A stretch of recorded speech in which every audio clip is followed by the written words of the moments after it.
नमस्कार, मैं हूं आपके साथ सुमित अवस्थी और आप देख रहे हैं न्यूज 18 इंडिया, अपना फेवरेट डिबेट शो हम तो पूछेंगे। आज हम पूछने वाले हैं देश के उन तमाम सियासी दलों से कि आखिरकार क्यों वो अभी भी अंग्रेजों के फॉर्मूले पर चलना चाहते हैं। आखिरकार क्यों वो फूट डालो और शासन करो की नीति को अपना मंत्र बनाकर रखना चाहते हैं। आखिर क्यों ऐसा होता है कि जब चुनाव नजदीक आते हैं तो नेताओं को अपने वोटरों का मजहब उनके नाम के पहले दिखाई देता है। इसीलिए क्या हरीश रावत सरकार उत्तराखंड की चुनावों के ठीक पहले नमाज के लिए खास तौर पर 1.5 घंटे की छुट्टी देने का नियम बना रही है? क्या इसीलिए बीजेपी के सांसद, युवा सांसद प्रवेश वर्मा ये बयान देते हैं कि हर आतंकवादी मुसलमान क्यों होता है? आखिरकार इस देश में मुसलमान को हमेशा मोहरा माना जाएगा वोटों के लिए, चाहे वो बीजेपी हो या कांग्रेस। वो तुष्टीकरण, अपीजमेंट की पॉलिटिक्स पर ही अपने राजनीतिक रोटियां सेकना चाहेंगी। बड़ा सवाल करेंगे। कुछ खास लोग इस डिबेट में मेरे साथ जुड़ेंगे। आखिरकार क्यों इस देश में देश से बड़ा वोट हो गया है? आखिरकार चुनाव जीतने के लिए इस तरीके के हथकंडे अपनाने वालों पर क्या कार्रवाई होनी चाहिए? इलेक्शन रिफॉर्म्स पर बड़ी बहस चल रही है नोटबंदी के जरिए, लेकिन जो लोग आपके दिमाग में घुसकर भ्रष्टाचार कर रहे हैं, आपके दिमाग में घुसकर आपके मतों को भ्रष्ट बनाने की कोशिश कर रहे हैं, क्या इन बयानबाजों पर कार्रवाई नहीं करनी चाहिए चुनाव आयोग को? इस पर बड़ी बहस, लेकिन पहले दिन भर का ये घटनाक्रम।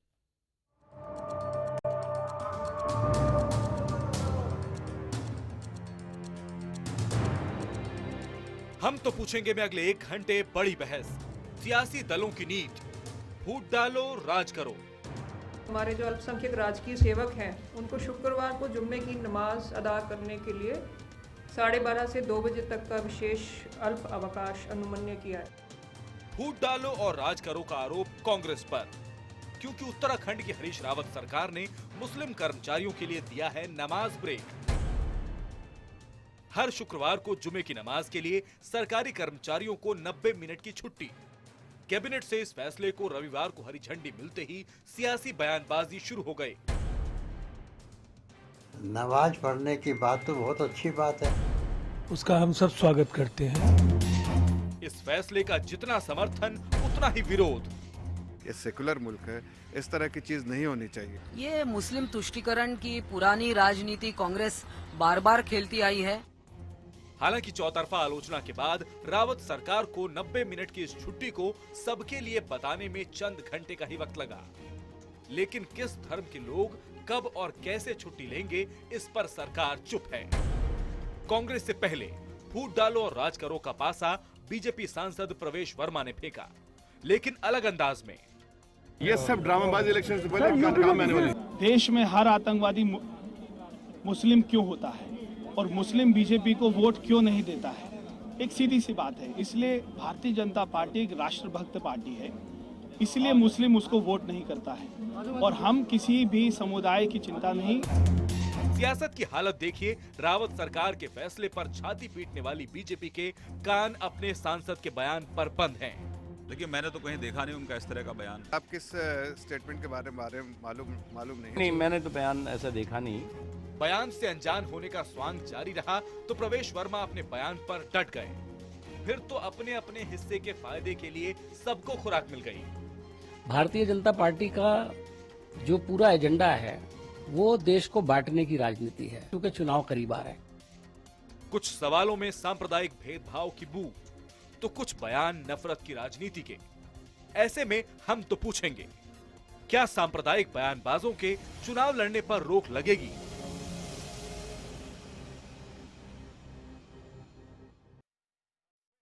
एक बार फिर आप हमारा सवाल ध्यान से सुनिए, क्योंकि आपके जवाबों का मुझे इंतजार रहेगा। हमारा आज का सवाल है कि क्या सांप्रदायिक बयानबाजी करने वालों पर चुनाव लड़ने की रोक लगनी चाहिए?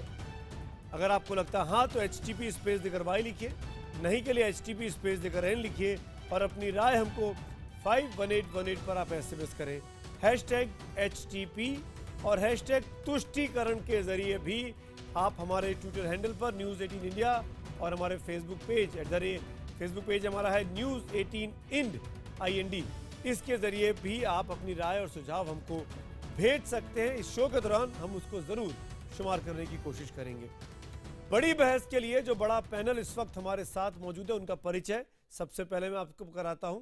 मेरे साथ हमारे एक्सपर्ट, हमारे सीनियर जर्नलिस्ट शेष नारायण सिंह जी यहाँ स्टूडियो में हैं, उनका स्वागत है। और आपके साथ साथ मेरे साथ कुछ और बड़े मेहमान जुड़ रहे हैं। हमारे साथ राकेश सिन्हा साहब हैं, आरएसएस के विचारक प्रोफेसर राकेश सिन्हा, आपका स्वागत है। हमारे साथ अशरफ अंसारी जी जुड़ रहे हैं, जो लोक जनशक्ति पार्टी के प्रवक्ता हैं, इस वक्त हमारे साथ पटना से जुड़ रहे हैं। मेरे साथ नावेद सिद्दीकी समाजवादी पार्टी के प्रवक्ता और प्रदीप जैन आदित्य कांग्रेस के प्रवक्ता, दो मेहमान लखनऊ से मेरे साथ है एक साथ। और साथ में कुछ ही देर में भारतीय जनता पार्टी के प्रवक्ता के तौर पर अनिल बलूनी भी इस डिबेट में शिरकत करने वाले हैं। अनिल बलूनी आए, उसके पहले मैं कांग्रेस के प्रदीप जैन आदित्य, मैं आपसे सवाल करना चाहता हूं। मैं क्या करूं? मैं तो मुसलमान हूं नहीं, मेरी तो जुमे की नमाज होती नहीं है जी। मुझे भी अपने धर्म गुरुओं को अपने भगवान को याद करने का वक्त चाहिए। मैं क्या करूं आदित्य साहब, अगर मैं उत्तराखंड में रहता हूं तो? जी पुनीत जी, एक तो सबसे पहले मैं ये स्पष्ट करना चाहता हूं कि कांग्रेस ने सभी धर्मों को एक नज़र से देखा है। और हमारे मुख्यमंत्री जी की ये नियत थी कि अगर हमारे अल्पसंख्यक भाइयों को जुमे की नमाज पे जाने की आवश्यकता है तो वो उसमें अवकाश ले सकते हैं। उसी तरह हमारे हिंदू भाइयों को अगर मंगलवार के दिन हनुमान जी के मंदिर में जाने की आवश्यकता है तो उसकी भी कोई मनाही नहीं है, चाहे छुट्टी कर दीजिए ना, स्थिति हो गुरुद्वारे। प्रदीप जैन आदित्य, काम करने की जरूरत क्या है? छुट्टी कर दीजिए। देखिए उनके आदित्य साहब, छुट्टी कर दीजिए। आप तो सरकार चलाने का 70 साल का अनुभव है आपकी पार्टी को, छुट्टी कर दीजिए। कि आज कि हिंदू धर्म में जो लोग शंकर जी को मानते हैं वो सोमवार को छुट्टी करें, जो हनुमान जी को मानते हैं मंगलवार को छुट्टी करें, जुम्मे के दिन तमाम मुसलमान छुट्टी करें। अरे ये क्या तरीका है? सरकार चला रहे हैं कि धर्म के नाम पर राजनीति कर रहे हैं आप लोग? पुनीत जी, आप पूरी बात मेरी सुनेंगे या नहीं सुनेंगे? आप उस पार्टी को तो देख नहीं रहे जिस पार्टी ने नाथूराम गोडसे को अपना आदर्श माना। प्रदीप जैन आदित्य, आप अपनी पार्टी के बारे में बात करिए। प्रदीप जी, आप अपनी पार्टी के बारे में बात करिए। रावत जी ने क्या कहा वो आप बात समझिए। आप पूरी मेरी बात सुनेंगे, जब उसके बाद ही तो कहेंगे। आज कल उनका बयान आया और आज उनके सारे नेता उनके बयान की पुष्टि कर रहे हैं, कोई खंडन नहीं कर रहा। उसने कहा इतना निष्कृष्ट बयान दिया। प्रदीप जैन आदित्य, मैं बीजेपी के प्रवक्ता जब जुड़ेंगे अनिल बलूनी तो मैं उनसे सवाल करूंगा, ये काम मेरा है। आप कांग्रेस के अपने गिरेबान में झांकिए ना। ये क्यों दिक्कत होती है राजनेताओं को कि अपने गिरेबान में झांकने की बजाय दूसरे के गिरेबान में झांकना ज्यादा पसंद करते हैं? आप अपने हरीश रावत को कुछ बोलने की बजाय आप बीजेपी के प्रवेश वर्मा पे क्यों बयानबाजी कर रहे हैं? आप पहले अपने बारे में बताइए। आप पहले अपने बारे में बताइए प्रदीप जैन आदित्य। प्रदीप जैन जी मुझे बताइए। प्रदीप जी, अगर ये इतना अच्छा फैसला है, प्रदीप जी आप तो बहुत बड़ी पार्टी है, हिंदुस्तान की सबसे पुरानी पार्टी है। जी ने किस धर्म के खिलाफ बोला है? प्रदीप जी, प्रदीप जी आप तुष्टीकरण की राजनीति कर रहे हैं। आप इस समाज को, इस देश को बांटना चाह रहे हैं। और अगर मैं गलत बोल रहा हूं तो मुझे साबित करिए। प्रदीप जैन आदित्य, आप तो केंद्रीय मंत्री रहे हैं। प्रदीप जी, आप तो केंद्रीय मंत्री रहे हैं, मनमोहन सिंह की सरकार में मंत्री रहे। मैं सीधे आपसे पूछता हूं, अगर हरीश रावत जी का फैसला इतना बड़ा और इतना इंपॉर्टेंट है, इतना ऐतिहासिक है, तो ये काम माननीय मनमोहन सिंह ने क्यों नहीं किया 10 सालों में कि केंद्र सरकार के तमाम मुस्लिम कर्मचारियों को हम जुम्मे की नमाज की 90 मिनट की छुट्टी देंगे? सरकार पे भी इस तरह के आरोप भारतीय जनता पार्टी और आरएसएस के लोग लगाते रहे। आजादी की लड़ाई में जहां हम देश में अंग्रेजों मैं आपके बारे में बात कर रहा हूं, आरएसएस आपकी सरकार के बारे में पूछ रहा हूं। प्रदीप जैन आदित्य, आप अपने बारे में ना बोलकर सबके बारे में बात कर रहे हैं। आप अपने आप को खुद एक्सपोज कर रहे हैं जनता के सामने। क्या नहीं, आप बताइए। हरीश रावत जी ने सारे धर्म वालों के लिए, मनमोहन सिंह जी ने, सोनिया गांधी जी ने 10 सालों में क्यों नहीं लागू किया है फैसला? बताइए ना, आपकी सरकार थी। क्या फैसला?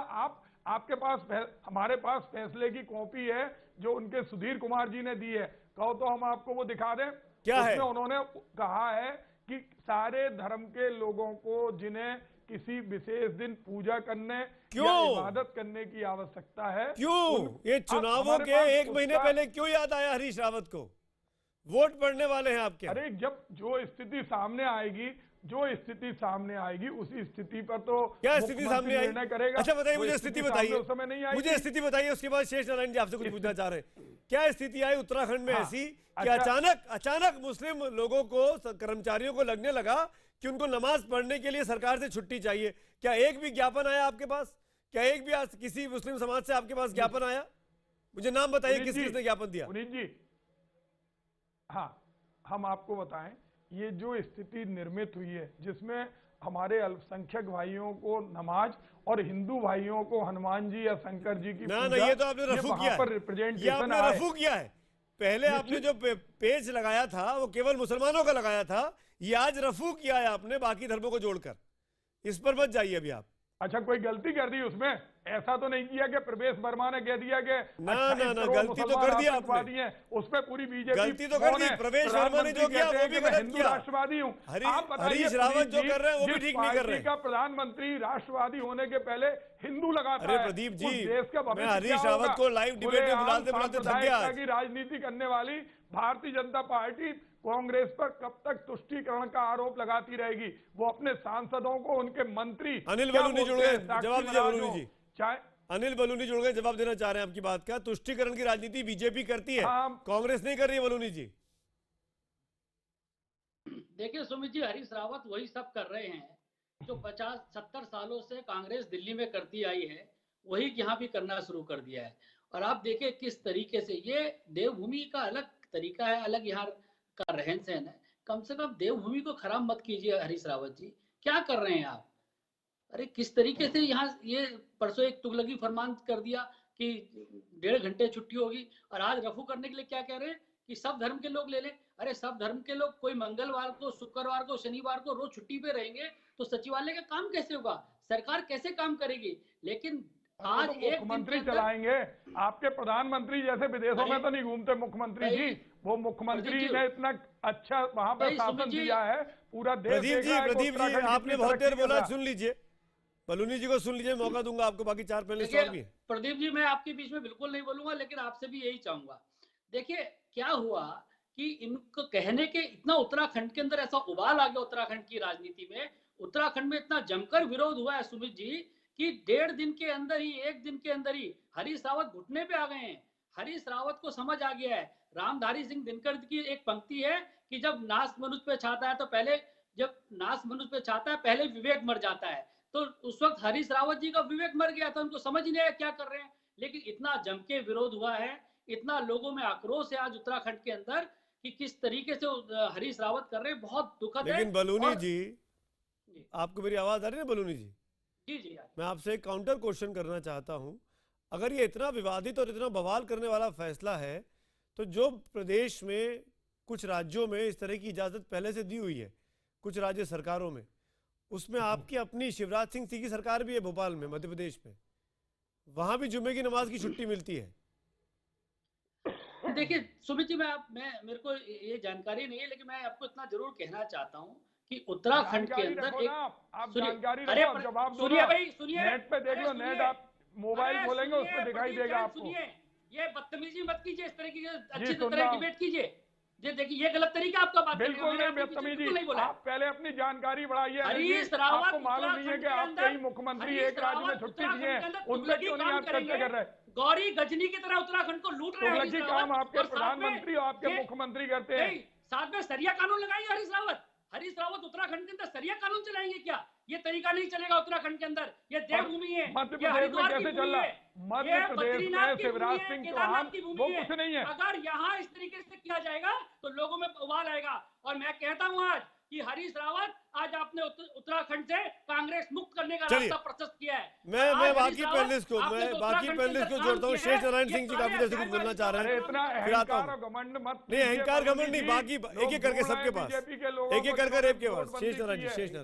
शेष नारायण जी, मैं आपसे पूछता हूँ सवाल, जो चाहे वो परवेश वर्मा हो, चाहे वो मुसलमानों को लेकर बयानबाजी करे, चाहे हरीश रावत जैसी सरकारें हो, चाहे शिवराज सिंह की भी क्यों ना हो, अक्रॉस ऑल जो लोग सांप्रदायिकता के नाम पर राजनीति करते हैं, इनका क्यों नहीं बहिष्कार होना चाहिए?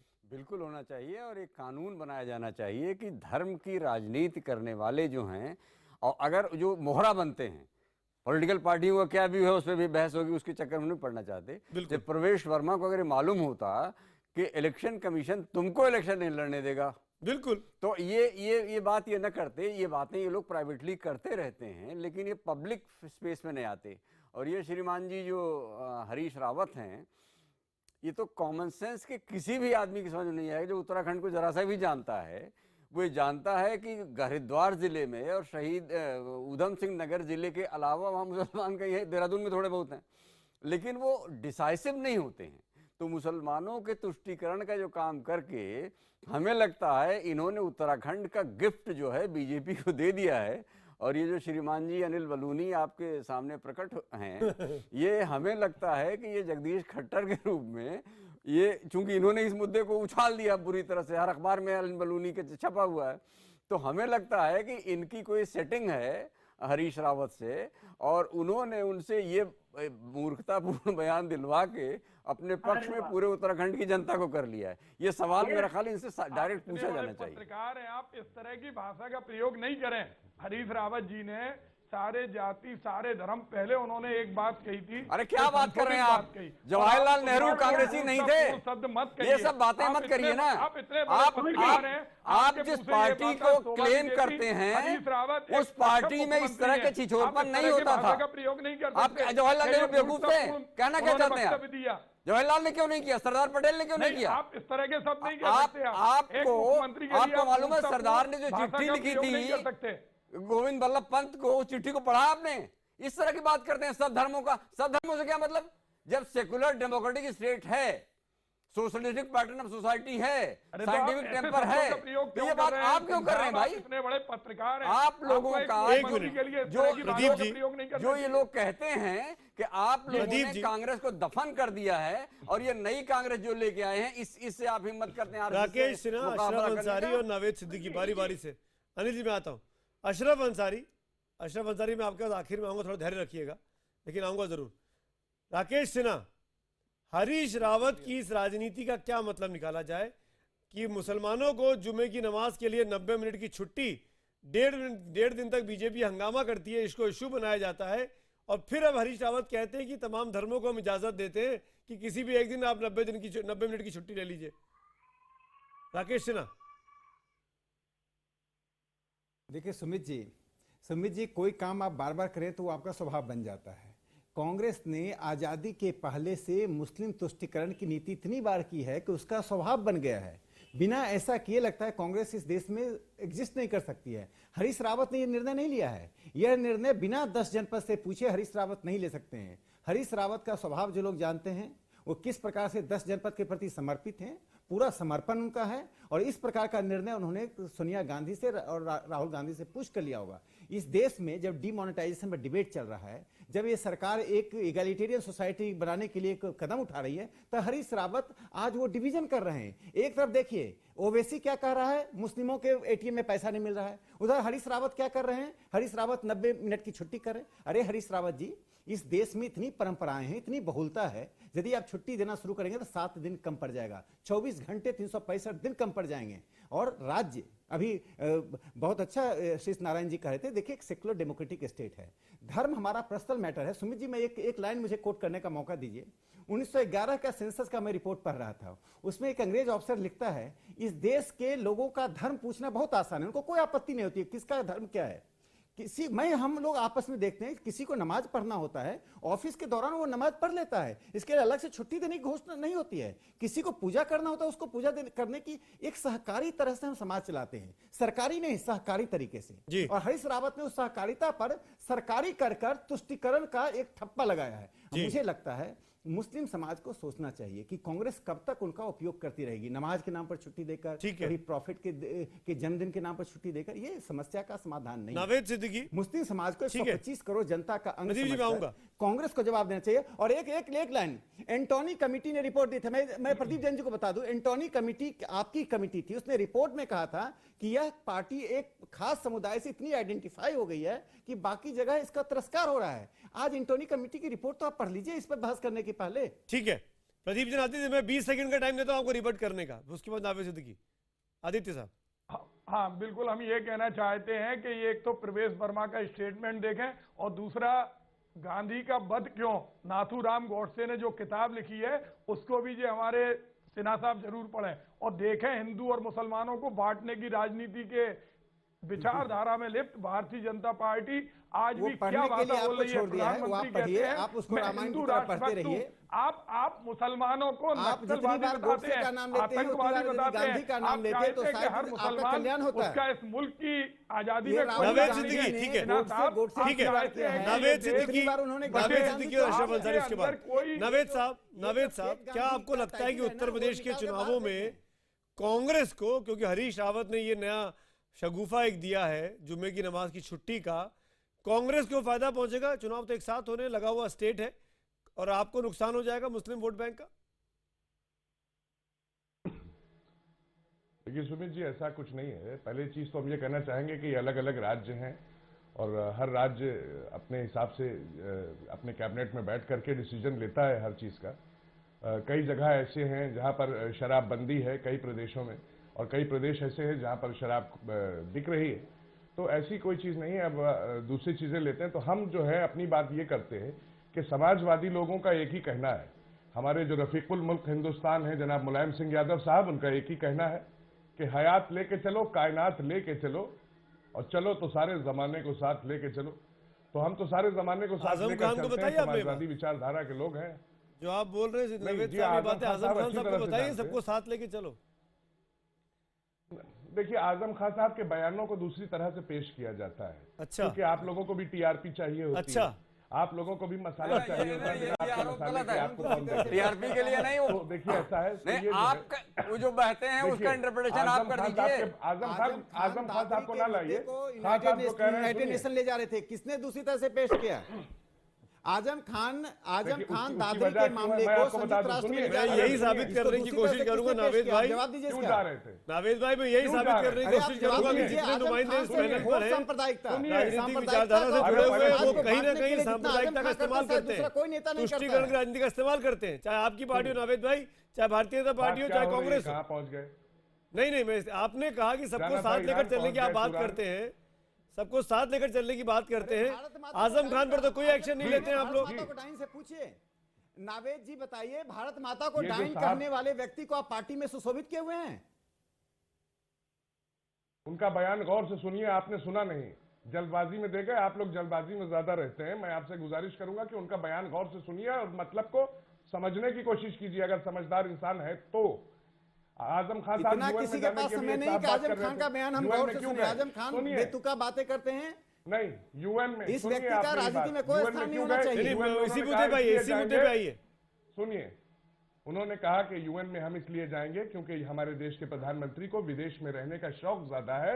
वो विदेश में रहते हैं, यहाँ सुन नहीं रहे, यहाँ आ नहीं रहे, पार्लियामेंट में आ नहीं रहे, क्या बात आप कर जवाब दे नहीं रहे, तो हम कैसे अपनी बात करें? अल्पसंख्यक कहा जाएगा? इतनी घटिया स्तर स्वतंत्र भारत में किसी राजनीतिज्ञ ने देश के आंतरिक मामले में संयुक्त राष्ट्र में ले जाने की गलती नहीं की है। अरे मुद्दे पे आओ यार। नावेद भाई ये बताइए, मुद्दे पे रहे तो ज्यादा अच्छा है। नावेद भाई ये बताइए कि ये धर्म के नाम पर राजनीति क्यों करते हैं आप लोग? जनता पार्टी के लोग, आप लोग भी करते हैं। धर्म के नाम पे कोई हम राजनीति नहीं करते। क्या बात कर रहे हैं? आंख अगर होती तो कतरे में समंदर देखता। सुमित भाई, कतरे में समंदर देखने की कोशिश कीजिए। अगर आप आंख खोल करके, अगर आंख ऊपर वाले ने दी है उस गौर से देखेंगे तो उत्तर प्रदेश का विकास आपको दिखेगा। हमारा काम बोल रहा है, हम जाति की बात नहीं कर रहे हैं। हमने जो दिया है सबको दिया है। हम सबको लेकर चल रहे हैं। हमने चाहे लैपटॉप बांटा हो, चाहे हमारी 108 एम्बुलेंस है, 102 एम्बुलेंस है, 1090 है, ये किसी एक समुदाय के लिए नहीं है। हम सबको लेकर चल रहे हैं। पूरा प्रदेश। तो हरीश रावत गलत कर रहे हैं ना? उत्तर प्रदेश के बाद हरीश रावत ने गलत काम किया ना, ये तो आप बोलेंगे। हरीश रावत विकास की बात नहीं कर रहे हैं, मजहब की बात कर रहे हैं, ये तो गलत है। हम देखिए, हम अपने प्रदेश की बात कर रहे हैं, हम अपनी तरफ नहीं, आप बताइए ना किस तरह जो हमने वादे किए। उत्तराखंड सरकार के फैसले को आप उचित मानते हैं? पार्टी में घोर प्रतिस्पर्धा शुरू हो गई है। उत्तराखंड की सरकार के इस फैसले को आप उचित मानते हैं? प्राप्त करने के लिए 3 पार्टियां लड़ रही हैं। अरे उनको कमोडिटी मत समझिए, मुसलमानों को इनका जवाब देना चाहिए। कोई कमोडिटी नहीं है जी। अरे हम दे तो रहे हैं, अरे खामोश हो यार तो जवाब दें। सुमित भाई थोड़ा मौका दे दीजिए।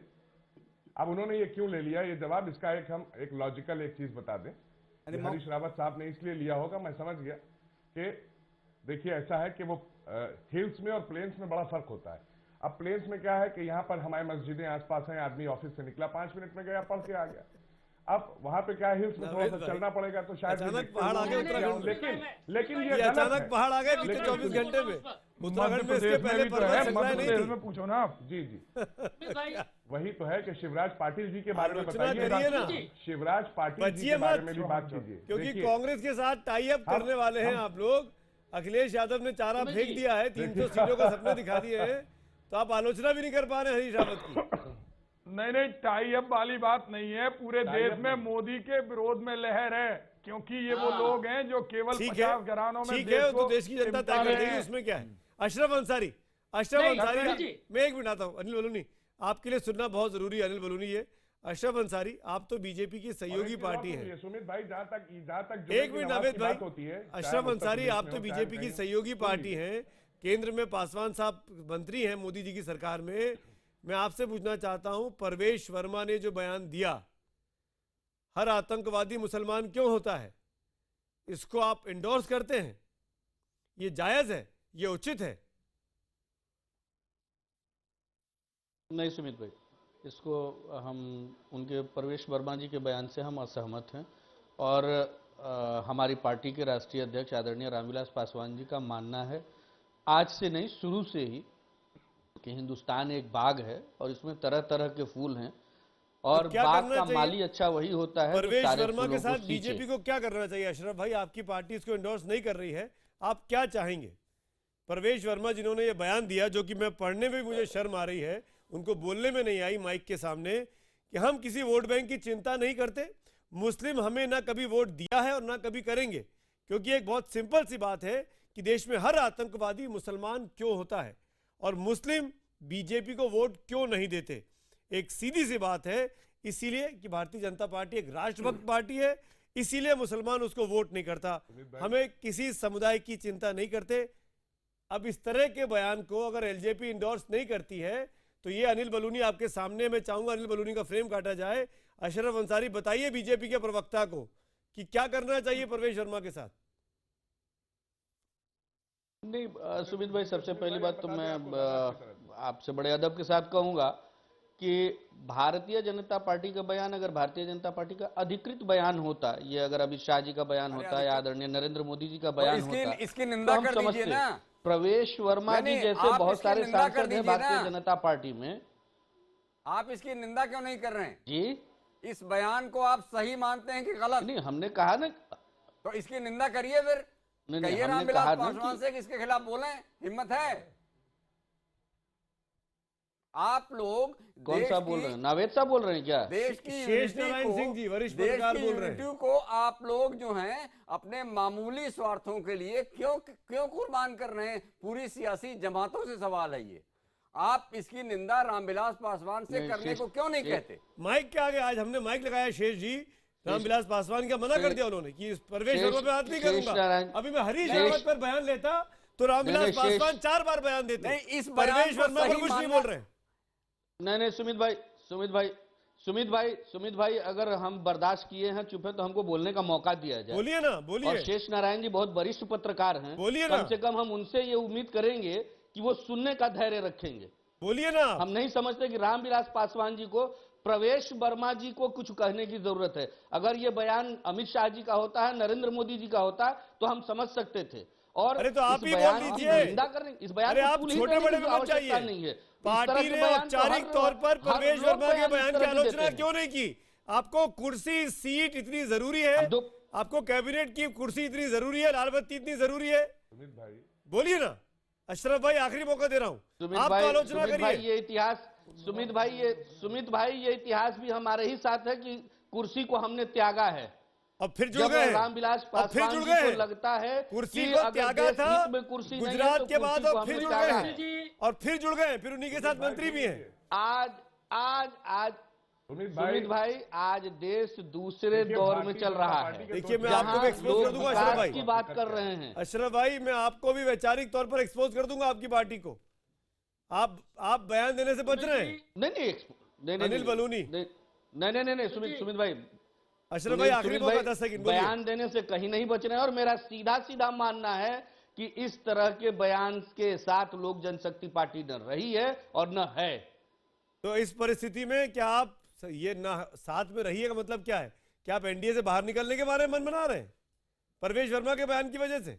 नहीं तो एनडीए का नहीं एनडीए का ये बयान है क्या? ये देखिए कुर्सी पे आ रही है, मैं तो कह ही रहा था सांप्रदायिक बयानबाजों पर चुनाव लड़ने पर रोक लगनी चाहिए। मेरा पोल लगातार जारी है और पोल के नतीजे भी आपके सामने स्क्रीन पर लगातार जारी हैं। अनिल बलूनी 93% लोग बोल रहे हैं कि जो लोग सांप्रदायिक बयानबाजी करते हैं उन पर रोक लग देनी चाहिए। उसमें परवेश वर्मा भी आपके साथी है। मैं आपसे पूछूंगा अनिल भाई भारतीय जनता पार्टी ने कोई एक्शन नहीं लिया। मैंने 3 बड़े नेताओं से बात की, श्रीकांत शर्मा, मुख्तार अब्बास नकवी और जफर इस्लाम। तीनों लोगों ने बहुत स्मार्टली कैमरे पर कहा कि हमको नहीं पता क्या बोला परवेश ने, हम कुछ नहीं बोलना चाहते, मैंने सुना नहीं। तीनों लोग कन्नी काट के चले गए। ऑन रिकॉर्ड है, मैं चाहूंगा तो आप चाहेंगे तो दोबारा दिखा दूंगा मैं। लेकिन सवाल ये है परवेश अनिल भाई, मुझे प्रधानमंत्री मोदी का वो केरल की रैली याद है जहां उन्होंने कहा था मुसलमानों को लेकर कि इनको परिष्कृत करने की जरूरत है, तिरस्कृत करने की जरूरत नहीं है। प्रधानमंत्री मोदी का वो बयान और परवेश वर्मा का ये बयान कि हर आतंकवादी मुसलमान क्यों होता है, हमको मुसलमानों का वोट नहीं चाहिए, क्या यही आपकी पार्टी का सोच है? और परवेश वर्मा पर एक्शन नहीं लेकर आप इस सोच को एंडोर्स कर रहे हैं? ठीक है सुमित जी, अब मैं थोड़ा सा बोल लूं, लेकिन मेरा कांग्रेस के विद्वान प्रवक्ता से आग्रह रहेगा कि वो बीच में ना बोले, क्योंकि पहले जब हरीश रावत पे चर्चा शुरू हुई उन्होंने बीच में बोला। और देखिए एक ये चर्चा पहले हरीश रावत के बारे में हुई। नहीं परवेश वर्मा, अनिल भाई पहले परवेश वर्मा। नहीं मैं दोनों पे आऊंगा। देखिए सुमित जी ऐसा मत कीजिए, मैं पहले बोल रहा था मुझे डिस्टर्ब किया गया। देखिए हरीश रावत ने आखिर ऐसा बोला क्यों है, पहले इस पे चर्चा मैं जरूर करना चाहूंगा। देखिए हरीश रावत पूरी तरह से चुनाव हारने की स्थिति पर है, कगार पर है एकदम। और हरीश रावत को लग रहा है कि अब चुनाव की वैतरणी पार नहीं हो सकती। तो हरीश रावत ने एक बड़ा ही तुच्छ काम करके किया कि किस तरीके से पोलराइज किया जाए। और देखिए सुमित जी, उत्तराखंड एक ऐसा राज्य है जहां कभी इस तरह का माहौल नहीं था। इसीलिए मैं कहता हूं कि हरीश रावत का नाम उत्तराखंड के इतिहास में काले अध्याय के रूप में लिखा जाएगा कि उत्तराखंड जहां कभी सामाजिक टेंशन नहीं रही, कभी इस तरह का सामाजिक सौहार्द बना रहा है, जहां कभी भी तुष्टिकरण की बात नहीं हुई, ध्रुवीकरण की बात। आपकी बात सुन ली मैंने, आप मेरे सवाल का जवाब दीजिए। नहीं, हरीश रावत ने परवेश वर्मा आपकी पार्टी के सांसद। देखिए सुमित जी, मैं भारतीय जनता पार्टी का प्रवक्ता हूं और मैं भारतीय जनता पार्टी की ऑफिशियल लाइन आपको कह रहा हूं। भारतीय जनता पार्टी का मूल मंत्र है सत्ता का, सबका साथ सबका विकास। हम बिल्कुल परवेश वर्मा पर कार्रवाई क्यों नहीं? परवेश वर्मा पर शो कॉज नोटिस क्यों नहीं? सुमित जी मैं बोलूंगा, वजह है सुमित भाई, मौका तो दीजिए। देखिए सुमित जी, आप जानते हैं मैं तो एक जो हिंदुस्तान में डिजिटल इंडिया का कमाल सरकार ने करके दिया है, उत्तराखंड के सुदूर गांव से आपके साथ जुड़ा हूं। और अभी मुझे ये आपने बताया कि हरीश रावत भी डिस्कशन कर रहे हैं। मेल खाता बयान है प्रवेश वर्मा ने जो कहा है, डिजिटल इंडिया की सिलसिले में दिया गया बयान है। इस पर क्यों नहीं बोलते सर आप? अरे शेष जी, हमको भी तो थोड़ा मौका दीजिए। आप ही बोलते रहेंगे तो कैसे चलेगा, हम भी गेस्ट है इसमें ना। देखिए मैं इसलिए भारतीय जनता पार्टी की ऑफिशियल लाइन आपको कह रहा हूँ, हम बिल्कुल 130 करोड़ लोगों को एक मानते हैं, हम बिल्कुल अलग नहीं मानते। हम इस तरह के पर एक्शन नहीं लिया जाएगा, मैं नहीं मान सकता। परवेश वर्मा से दोबारा आज माइक लगाया गया, नावेद सिद्दीकी, परवेश वर्मा पर दोबारा आज माइक लगाया गया। दोबारा उन्होंने फिर वही बयान दिया जो उन्होंने कल दिया था। परवेश को अपने बयान पर कोई पछतावा नहीं है। और जब तक अनिल बलूनी, श्रीकांत शर्मा जैसे वरिष्ठ नेता, वरिष्ठ प्रवक्ता प्रवेश वर्मा को पब्लिकली डिक्लाइन नहीं करेंगे, पब्लिकली डांटेंगे नहीं, पब्लिकली उनसे शोकॉज नहीं लिया जाएगा, तब तक इस तरह की बयानबाजी चुनावों में चली जाएगी। और मैं ये मानूंगा कि ये सब सोच समझ के हो रहा है। शेष जी बिल्कुल सही बात है। आपका एक एमपी है और एमपी कोई मामूली साहिब सिंह वर्मा का बेटा है, और जिससे उम्मीद ये की जाती है कि वो इस राजनीति को समझे। उनके पिताजी अलीगढ़ मुस्लिम यूनिवर्सिटी पढ़ने गए थे, और मैंने जब उनसे एक बार इस सियासत में बात की थी तो उन्होंने बीजेपी की जो घोषित लाइन थी मारकाट वाली, उसका विरोध किया। बिल्कुल। तो उस व्यक्ति का बेटा अगर आज इस तरह की लूज टॉक कर रहा है, तो आप लोग देश की सबसे बड़ी पार्टी हैं, आप क्या आप उनको कंटेन करने के लिए कोई तरीका अपनाएंगे कि आप ये मान के चल रहे हैं कि नहीं, पर्दे के पीछे इसको पैरेलल लाइन चलने दो, सबका साथ सबका विकास भी चलने दो और ठीक है। मुसलमानों को हड़काते भी रहो। ये आपको लाजिम है, आपका फर्ज है कि आप इस लाइन को बाकायदा स्पष्ट करें। नावेद सिद्दीकी, अनिल बलूनी तो बोलेंगे नहीं, नावेद सिद्दीकी की बात का जवाब देगा बलूनी जी।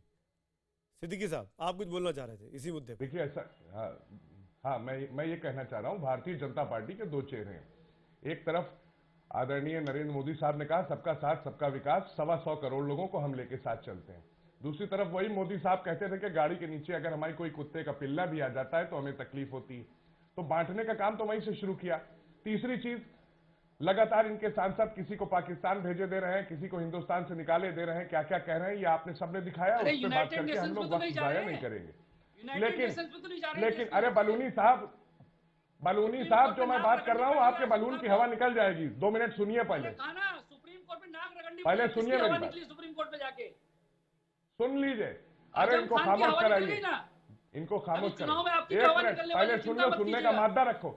माइंड डाइवर्ट कर रहे हो, जनता का माइंड डाइवर्ट। आज जनता को कैशलेस कर दिया। तो मन बना चुकी है महोदय। में अपने एक तरफ अपने सांसदों को ये कह रहे हो कि जा करके दूसरी चिंगारी देखो, ताकि लोगों का माइंड यहाँ से हटे और लोग ये सोचे कि हम जो है फिरका परस्त बयान दो, कम्युनलाइज करने की कोशिश करो। कम्युनलाइज कर रहे हो, फिरका परस्ती बयान दे रहे हो ताकि लोग खुश हो। मंदिर बना नहीं पाओगे क्योंकि मामला सुप्रीम कोर्ट में है, इसलिए अभी मंदिर तो बात बना नहीं सकते हो। तो लोगों को हिंदू मुस्लिम नावेद सिद्दीकी साहब, नावेद साहब, आप बीजेपी पर बलूनी जी का हवा निकालिए, मुझे कोई दिक्कत नहीं है, लेकिन आपकी हवा भी तो निकल गई। आजम खान साहब ने जो बेतुका बयान दिया था अभी रेप के मामले में, उनको सार्वजनिक तौर पर माफी मांगनी पड़ी सुप्रीम कोर्ट में। आपको पता है कि नहीं पता है? ऐसे आजम खान साहब ने करगिल की लड़ाई को लेकर एक विवादित बयान दिया कि वो मुसलमानों ने जिताई थी। ये क्या होता है? सैनिक तो सैनिक है, हिंदू मुसलमान कहां से आ गया? और वो आपकी पार्टी के वरिष्ठतम नेता है, हर फंक्शन में मुख्यमंत्री के साथ नजर आते हैं। तो आप भी वही कर रहे हैं जो काम प्रवेश वर्मा करते हैं, उस काम को आजम खान भी आगे बढ़ा रहे करते हैं। बहुत अच्छे प्रवक्ता हैं सुमित जी, सुन लीजिए, बहुत अच्छे वक्ता हैं, बहुत अच्छे एंकर हैं। थोड़ा सा अपने को करेक्ट कर लीजिए। आजम खान साहब ने ये नहीं कहा था कि मुसलमान की वजह से जीती है। आजम खान ने कहा जो लोग मुसलमानों को गाली देते हैं इस देश में, वो ये जाने कि उसमें मुसलमानों ने भी शहादत दी है। ने भी नहीं कहा था, नहीं, उनके बयान को गौर से सुनिए। अरे अपने आर्काइव डिपार्टमेंट में जाइए और आर्काइव से बात कर रहा हूं मैं, और होमवर्क करके बैठता हूं। नवेद साहब, आप दिखा दीजिए मुझे, मैं आपको चैलेंज करता हूं। नवेद साहब करके बैठता हूं। अरे भाई, इनकी पार्टी के बड़े सुमित भाई, अरे क्या क्या बयान दिया आजम खान साहब ने? यूनाइटेड नेशंस का मामला राकेश सिन्हा ने उठाया, अभी चिट्ठी लिखने की बात कर दी थी उन्होंने। नहीं, तमाम बयान है आजम खान के। लेकिन देखिए, आजम खान साहब ने किसी मजहब को ठेस नहीं पहुंचाई है। दूसरे मजहब की बात उन्होंने नहीं की। जिस तरह से ये कहा जाता है कि ये आदित्य जी, कौन जी आप तो यूपी से ही आते, नावेद सिद्दीकी के बगल में बैठे, हम सबसे बेहतर आजम खान को जानते हैं जी। आजम खान सांप्रदायिकता की राजनीति करते हैं कि नहीं करते हैं? आज साफ साफ बता दीजिए, आपका क्या राय है? अच्छा, मैं हाँ बिल्कुल बिल्कुल। मुल्क का बच्चा बच्चा साहिब ईमान निकलेगा। तलाशी लोगे तो कहीं गीता कहीं कुरान निकलेगा। है हम भारत माँ के, है हम भारतवासी, जिस्म चीरोगे तो अच्छा लगता, हिंदुस्तान निकलेगा। नहीं अच्छा लगता आप लोगों के मुंह से। तहजीब का देश है, सॉरी टू से दिस, तोड़ने का काम भारतीय जनता पार्टी ने किया है। सॉरी टू से दिस, आप तमाम राजनेताओं के नाम से आप जब बोल रहे थे हिंदू मुस्लिम सिख ईसाई जनता नहीं है। आप समझिए, आप अपने सांसद पर, अपने मंत्रियों पर लगाम नहीं लगा पाते हैं। आपके साथी महाराज क्या कहते हैं, आदित्यनाथ जी क्या कहते हैं, आपके गिरिराज किशोर क्या कहते हैं, आपके राष्ट्रीय अध्यक्ष अमित शाह क्या कहते हैं कि अगर बिहार के अंदर भारतीय जनता पार्टी हारी तो पाकिस्तान के अंदर पटाखे चलेंगे। आप समझिए, आपके दो चेहरे हैं। आप आजम खान देश के मुखिया नहीं है, आपके प्रधानमंत्री नरेंद्र मोदी अपने नाम के आगे हिंदू राष्ट्रवादी लिखते हैं। आजम खान किसी प्रदेश के मुख्यमंत्री नहीं है। आपके यहाँ तो 100 मंत्री ऐसे हैं जो जहर उगलते हैं। अब भटकल के समर्थन में भी आ जाइए। अरे आप दिग्विजय सिंह को कहिए भटकल के समर्थन में भी आइए। नफरत की राजनीति कर रहे हैं आप।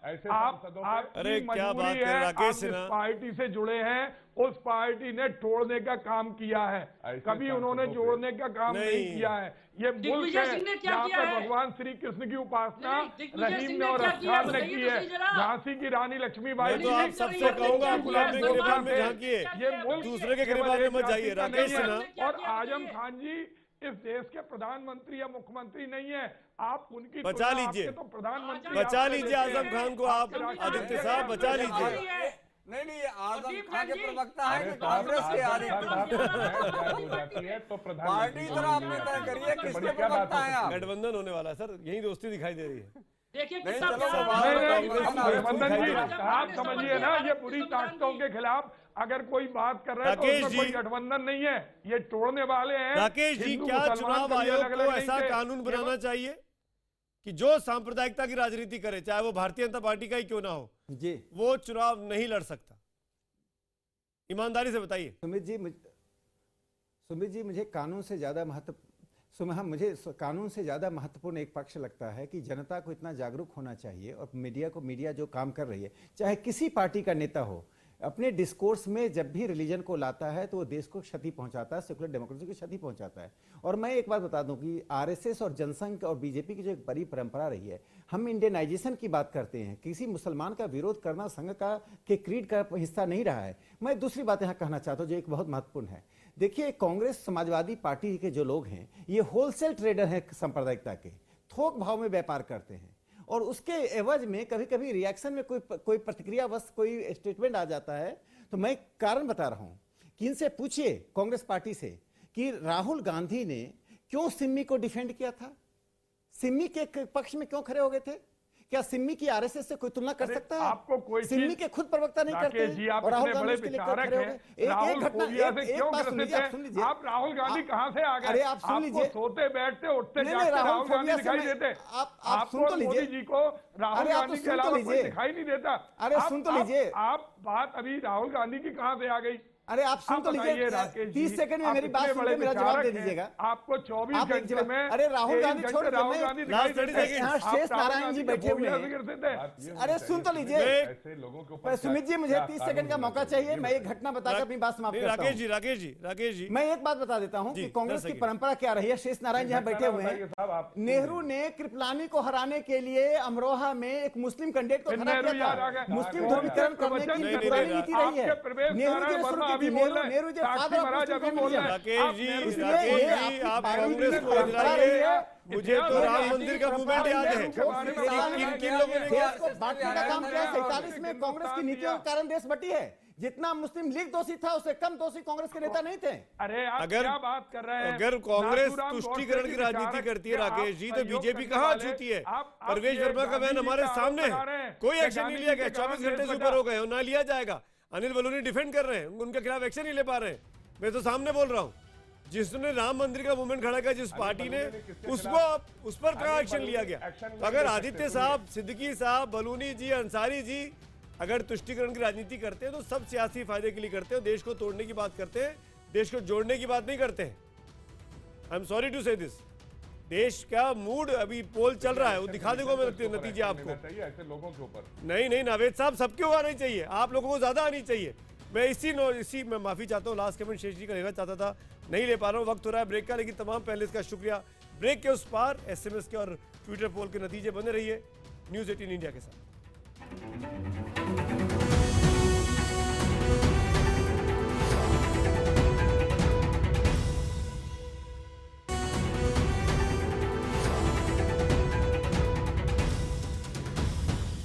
ब्रेक के बाद आपका स्वागत है। आज का हैशटैग था तुष्टीकरण अपीजमेंट पॉलिटिक्स पर पूरा डिबेट देखा आपने, किस तरीके से तमाम राजनीतिक पार्टियां अपीजमेंट की पॉलिटिक्स करती हैं। इस पर हमारा आज का सवाल था कि सांप्रदायिक बयानबाजों पर चुनाव लड़ने पर क्या रोक लगनी चाहिए। हजारों की संख्या में SMS आए हैं, उसके मुताबिक 94% हाँ में जवाब देते हैं, 6% नहीं में। और ट्विटर पोल के नतीजे आपके सामने स्क्रीन पर है, 91% हाँ में जवाब देते हैं, 9% नहीं पे।